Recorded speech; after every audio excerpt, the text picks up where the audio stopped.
Hi, this is Dr. Gary. Welcome to our weekly tune-up this week.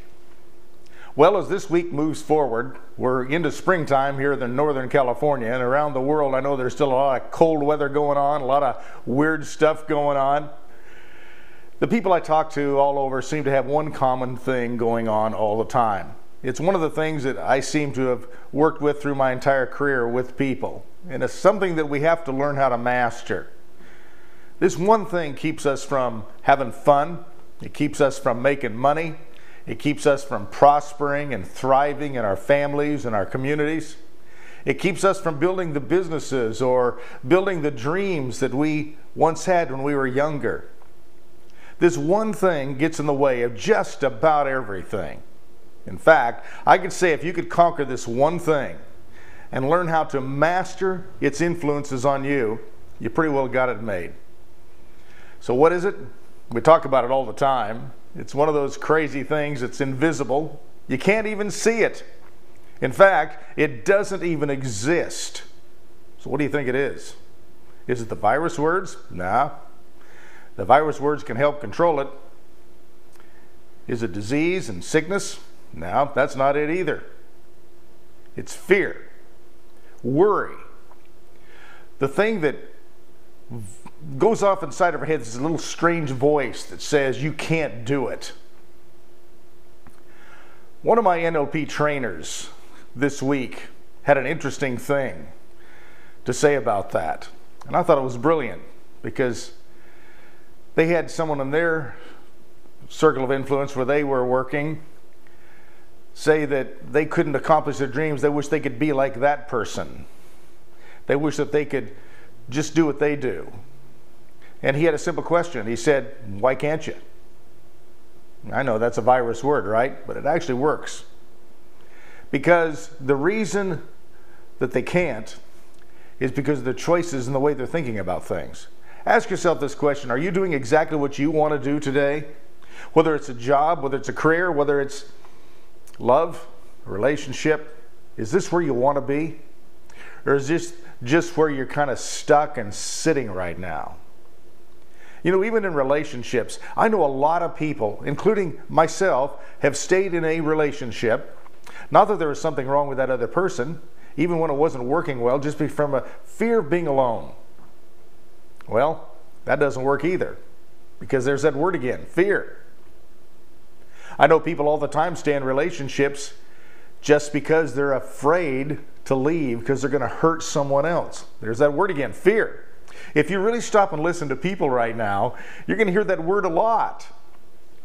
They're going to come up with reasons why they can't do something, and then you're going to hear fear in there somewhere. I can guarantee you. That's the one thing that stops all of us from doing the things we want to do. And the reason that happens is because when we think about doing the things we want to do, like quit our job and go do what we really want to do, what we do is see in the future, what if that doesn't work? Well, ask yourself this, what if it does? You see, fear is looking into the future with a negative expectation, and every time you think that way, it builds a nerve cell. Those neurons get excited in there and start building cells, build a memory cell around that, and now the brain thinks it's real. It's not. It's your imagination. Einstein talked about imagination. He said it's the most powerful, one of the most powerful things in the universe because it creates stuff. And what he meant by that is, similar to the law of attraction, when you think about something, you're on the path to creating it until you think about something else. Imagination, everything around you has been developed through imagination. Your whole life is developed through your imagination. The problem is, a lot of our lives are driven by fear. And they're driven by fear because of the way we were raised, influences on us as a young person, even our own influences and the way we learned how to think habitually. Listen, if you could learn how to think properly, if you could learn how to focus your mind on what you want, even though it sounds easy, and not be afraid to go to the mailbox, not be afraid to call the IRS, not be afraid to ask for that job that you really want because somebody's going to get it. How about you? Rather than look at yourself as not good enough, look at yourself as, I can do this. I got this. Use language such as that, you're going to feel stronger. You're going to feel better about it. You see, if we focus on what we can do and what if that doesn't work, and wow, this might hurt if I break out of this relationship, it might hurt their feelings. Well, you know what? Somebody somewhere is going to get their feelings hurt. That is part of life. And your feelings are hurt. Let's say if you're in a relationship or job that's not working anyway, you're being hurt right now. Your potential is being capped. Your ability to feel good, your ability to thrive is being capped. But is it okay for you to be hurt? You see, if you're hurting, it hurts other people because you're not meeting your potential. And part of our deal in life is to be all we can be. Now, I've worked my whole life at being all I can be, and so far this is as good as it gets. Is this good enough? No. But is it good enough? Yeah. You got to learn to love yourself. Accept yourself for who you are. Accept yourself for not being perfect. Accept yourself for being human. And understand that fear is looking into the future with a negative expectation. What can you do about that right now? Is come back into this moment listening to me or watching me and say, if that guy can do it, I can do it. Listen, this is your life.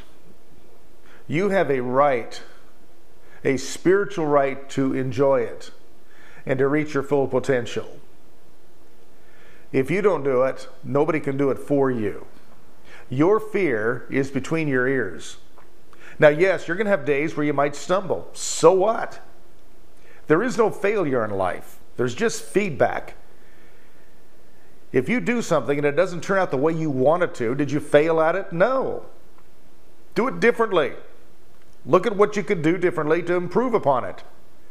That's called mastery. Do you master life ever? No. Do we master fear? No. We keep working on it and understanding it. Today and this week, I want you to master mastering yourself. And that is the first thing to do in dealing with fear. And that is master the way you think about things. And by mastering it, all I mean is start improving upon it and being aware of your virus words and where your brain drifts and focuses, where you really are not accomplishing anything, and come back to this moment right here, right now, where you can affect change inside and outside of yourself. Understand, this is your life. And if somebody doesn't like you, boo-hoo. A lot of people don't like me. A lot of you write me and don't like me. However, a lot of you say these little tune-ups help them. That's all it takes for me to keep moving. And those of you who don't like this, well, I apologize. This is the best I can do. Do the best you can do. And understand that whining and complaining get nothing done other than reprogram you for more fear. Focus on inspiring someone else today and inspiring someone else and helping them through their fear. You're going to be helped through your fear. It's that easy. Pay it forward. Quit worrying about what's in it for me and start looking at helping someone else get what they want in life, and all of a sudden your fear disappears and you're now thriving and accomplishing. And it feels pretty good to help someone else get what they want in life. It's going to make you feel better about yourself. And also your fear is going to dissipate when you do it. You're going to realize, I can do this. So until next time, this is Dr. Gary wishing you an extraordinary fear-free week. And remember, if you think you can or you think you can't, in the words of Henry Ford, you're going to be right. Till next time, bye-bye.